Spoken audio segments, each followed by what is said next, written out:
ሰላም ተኸታተልቲ ሓየት ሸው ከመይ ትኾኑ? ኣነ ሰላም እዩ እግዚኣብሔር መስገን ከምቲ ኣነ ሰላም ዘለኽዎ ሰላም ክትኮኑ ናይ ወትሪ ትምኒተ እዩ እምበኣርከ ስልማዓንቲ ሒዘልኩም መፅኦ ዘለኹ ሓንቲ ሓፃር ሂወት ታሪክ ናይ ሓደ ኣቦ ምስ ወዶም እዩ እስካብ መወዳእታ ቪድዮ ምሳይ ክትፀንሑ ብኽብሪ ይዕድም።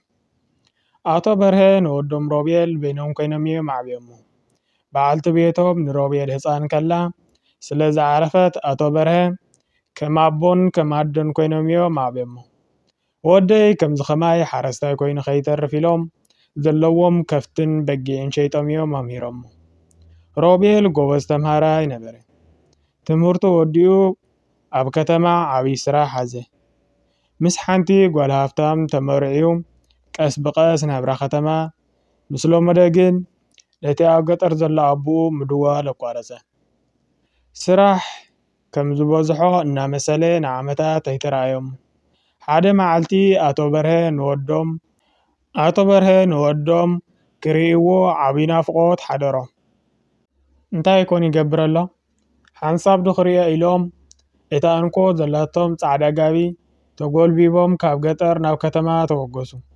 ኣድራሻ ሮቤል ሓቲቶም ኣብቲ ዘመናዊ ቬላ ገዛ ምስ በፅሑ ግን ኣብቲ ገዛ ዓብይ ድግስ ነበረ። ናይ ሮቤል መዓልቲ ልደቱ እዩ ዝካየድ ዘሎ።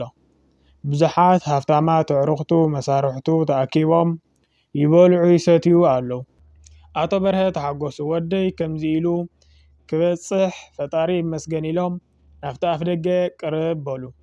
ሮቤል ኣብቲ ኣፍ ደገ ምስ ኣጋይሽ መስተ ይሰቲ ነበረ። ነቦኡ ምስ ረኣዮም ግን ኣክንዲ ዝሕጎስ ሰንበደ። ሰበይቱ ብትሕትና ፅግዕ ኢላ ሮቤል እዚ ሽማግለ ሰብኣይ መን እዩ ይፈልጠካ ድዩ ኢላ ሓተተቶ። ኩሎም ኣዕሩኽቱ ድማ ናብ ሮቤል ይጥምቱ ነበሩ። ሮቤል ሓፊሩ ገፁ ቀየረ። ኣይፈልጦን እየ እዚ ካብ ገጠር ዝመፀ ሓደ ልማና እዩ ገለ ሰባት ክኣትው ርእዩ መፅኡ ዝኸውን ሕጂ ክሰዶ እየ በለ። ኣቶ በርሀ ነዚ ቃል እዚ ምስ ሰምዑ ልቦም ከም ብርጭቆ ተሰብረ። እቲ ኩሉ ዝገበርሉ መስዋእቲ ኣብ ቅድሚ ሰባት ለማናይ ተባሂለ ክፅዋዕ ኢሎም ግን ኣይተዛረቡን። ንክብሪ ወዶም ክብሉ ነቲ ውርደት ተቐበልዎ። ብሕማቕ ፍሽኽታ ፍሽኽ ኢሎም እወ ሓገዝ ደልየ መፄ ጎይታይ ይቅርታ ኢሎም ርሑስ በዓል ይግበረልኩም ኢሎም ርእሶም ኣድኒኖም ተመለሱ።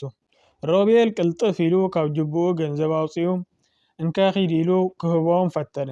ኣቶ በርሀ ግን ኢዶም ነፂጎም ገንዘብ ከይተቐበሉ ቀስ ኢሎም ካብቲ ቬላ ረሓቑ። ድሕሪ ሰሙን ሮቤል ልቡ ስለ ዝወቐሶም ነቦኡ ክርኢ ናብ ገጠር ከደ። ይቅርታ ክሓቶም እየ ሽዑ ሰኺረ ስለ ዝነበርኩ እየ ኢለ ከእሙነ እየ ኢሉ ንገዛ ርእሱ ኣመነ። ገዛ ኣቦኡ ምስ ኣተወ ግን ገዛ ጭር ኢላ ነበረት። ጎረባብቲ ተኣኪቦም ይወኽዩ ነበሩ። ኣቶ በርሀ በቲ ዝበፅሖም ናይ ልቢ ስብራት ምስ ተመለሱ ድሕሪ 3 መዓልቲ ዓሪፎም ፀንሕዎም። ኣብ ትራእሶም ድማ ሓንቲ ብላስቲክ ዝተጠቕለለት ወረቐት ነበረት። ሮቤል ብንብዓት ከፈታ። ወደይ ሮቤል ኣብ ቅድሚ ክቡራት ኣጋይሽካ ከይተሓፍር ኢለ እየ ለማናይ ምዃነይ ተቐቢለ ዝኸድኩ። ንዓይ ግን እቲ ዝዓበየ ህያብ ሃፍቲ ንስኻ ኢኻ። ሎሚ ልደትካ ስለ ዝኾነ እዚ ናይ ነፍሲሄር ኣዴኻ ቀለበት ንሰበይትኻ ክትህባ ንዓኻ ድማ ከምርቐካ ኢለ እየ መፅአ ነይረ ግን ኣይኮነለይን እዚ ገንዘብ እዚ ንመመረቕታኻ ከላብሰካ ኢለ ዝሸጥክዋ ዋጋ ላም እዩ። ንስኻ ግን ለማና ኢልካኒ ይኹን ፈጣሪ ይባርኽካ ኢሎም ፅሒፎም ወረቐት ጠቕሊሎም ዝገደፍዋ እያ ነይራ።